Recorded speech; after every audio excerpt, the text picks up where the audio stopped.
காலை வணக்கம். என் பெயர் சேவக்ஷலா. நான் 9ஆம் வகுப்பு படித்து வருகிறேன். நான் இன்று சுதந்திர தினத்தை முன்னிட்டு ஒரு வீரமான போர் வீரரை பற்றி கூற வந்துள்ளேன். வீரபாண்டிய கட்டபொம்மன் ஒரு சிறந்த சுதந்திர போராட்ட வீரர். இவர் பாளையக்காரர் மற்றும் ஒரு ஆங்கிலேயர்களுக்கு எதிராக போராடிய ஒரு வீரர். ஜாக்சன் சூழ்ச்சி செய்தார். இவரை எப்படியாவது கைது செய்ய வேண்டும் என்று ராமநாதபுரத்தில் சென்றனர். அப்படியும் கைது செய்ய முடியாதனால் பல கடிதங்கள் எழுதினர். அப்பொழுதும் கட்டபொம்மன் தைரியமாக இருந்தார். ஒரு முறை புதுக்கோட்டையில் இருப்பதாக செய்தி கிடைத்தது ஆங்கிலேயர் ஆட்சிக்கு. அப்பொழுது திராட்சந்துறை புதுக்கோட்டையின் மன்னருக்கு பல கடிதங்கள் எழுதினார்கள். அப்பொழுது கட்டபொம்மனையும் கைது செய்தார்கள். தூக்கு தண்டனை கொடுத்தார்கள். அப்பொழுது அவர் தைரியமாக மீசையை முறுக்கிக் கொண்டு தூக்கு தண்டனைக்கு சென்றார். 1700 Dheeraj was a 19th century Palaikar of Tamil Nadu state, and he was also an important figure in Indian independence, basically on the Kungunadu region of Tamil Nadu state.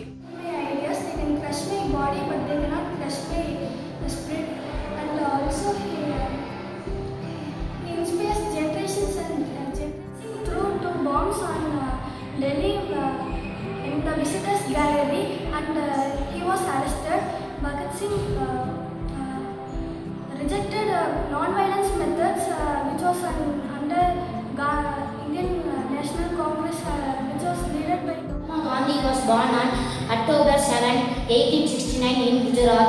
Mahatma Gandhi is also known as Father of Nation.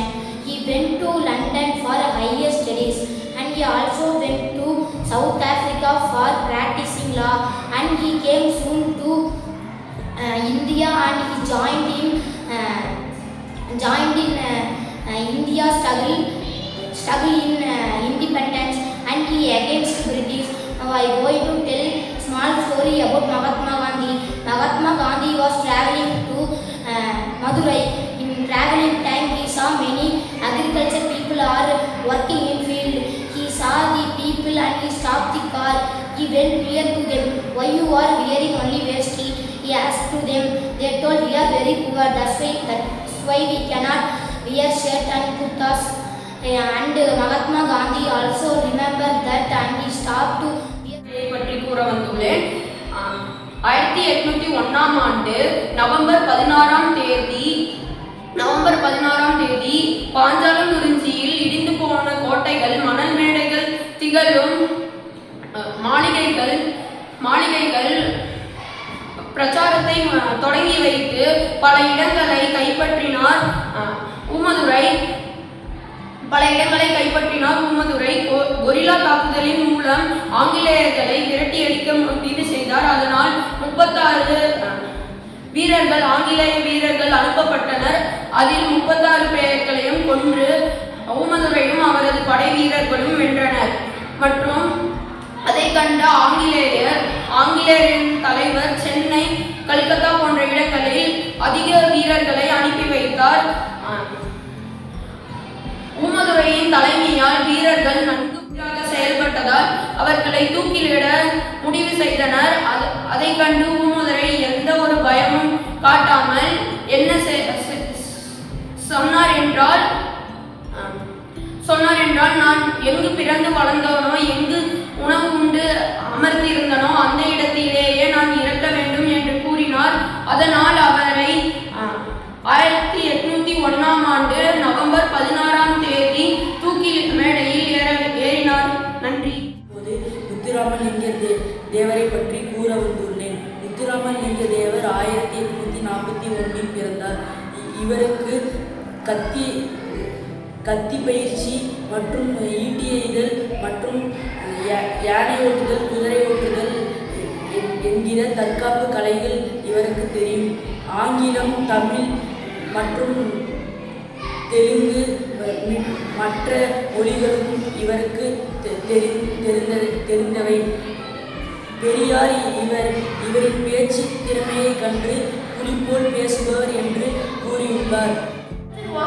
First going who defeated the British government. She was born on 3rd January in 1730, and she also learned in her young age even archery, cutlery, and cinema, and also sword fighting in her young age. But in his engagement, he learned many languages like Tamil, English, French, and Urdu. He married Muthu Vadakanar and he had a girl child. In 1772, when the king went to temple, one time the British commander John Smith attacked the kingdom. At the same time, in a colonial government, one person attacked the king in a temple. In the battle, king lost his life. This battle is called Kaliya Kovil, and the British government looted 50,000 gold coins from the temple, and they went. And Rani Veernathar with his daughter, he ran to Virupakshi, and he created a woman army, and he trained for 8 long years. And in 1780, Hyder Ali was trooped Veernathar to fight against the British. One day, Veernathar army was mingled with people and went to the Sivaganga fort. And Kuili was the team commander, so he went inside and tried where weapons were kept by the British commanders. And outside the Veernathar army were fought against the British and they defeated. Veernathar bravely fight and defeat the British government and take the kingdom. He ruled the kingdom for 10 years and in a proper way of a government.